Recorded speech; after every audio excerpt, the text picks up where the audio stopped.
This past May marked 37 years since Margie Ranshaw was last seen near Barryton in Mecosta County. She left behind a 2-month-old daughter. Videographer Josh Monroe and I spoke with Margie's now adult daughter about her quest to find out what happened to her mom nearly 4 decades ago.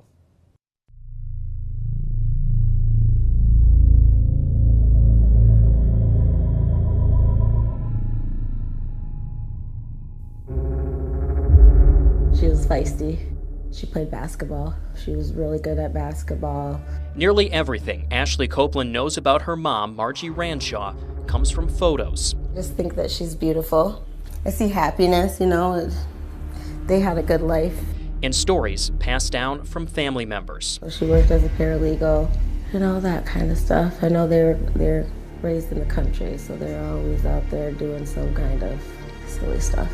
Ashley was just 2 months old in May of 1987 when her mom left their home on 17 Mile Road to head for a gallon of milk in nearby Barryton. Her vehicle was later found near Howell, and Margie was nowhere to be found. Her car got found over there and it got impounded. That's all I know. Family members took on the task of raising young Ashley, and with every year that passed, the questions of what happened to her mom lingered. But I had a great life.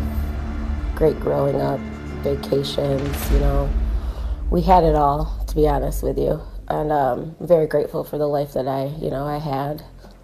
But as far as not having my biological mom, I think it was a little harder for me, in elementary school, or going on vacation, only African American and in a white family, it was just, you knew that they knew, or it wasn't your biological, child or whatnot. So there's always questions too, and you can't get away with answering oh, is your mom black, or is your dad black, are they together? You can't get away with those kind of questions without telling your whole story. The whole story of what happened to Margie Ranshaw still isn't known. Records from the Mecosta County Sheriff's Office show as recently as 2022, detectives looked into the possibility that Margie's case could be related to an unidentified missing person from 1989 in Wayne County. But dental records didn't match. Then in January of this year, detectives considered the possibility Margie could be connected to a 1987 missing persons case out of Toledo. Once again, dental records weren't a match. Even still, Ashley isn't giving up. What got me started actually was just Googling her name and just looking. What started as a journey to learn more about her mom led to Ashley discovering more about herself as well. I did a DNA test on Ancestry, and I actually, after I did the interview, 9 months later, I had actually got a hit on Ancestry.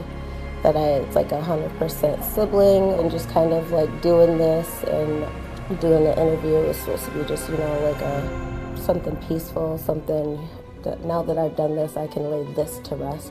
But even with those discoveries, there are still a lot of questions about what happened to Margie Ranshaw back in 1987 and where she ultimately ended up.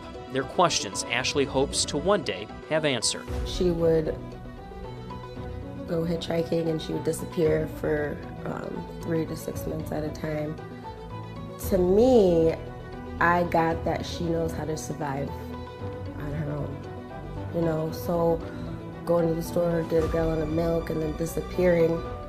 Most of my family thinks that, whatever happened, foul play on that day, but I don't believe that. I believe that she was probably leaving. She's probably gonna leave, I don't know if she had intentions on coming back. I do believe that if she's hitchhiking, that there could be foul play.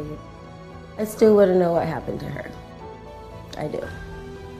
If you have any information about what happened to Margie Ranshaw, contact the Mecosta County Sheriff's Office. For 9 and 10 News, I'm David Leiden.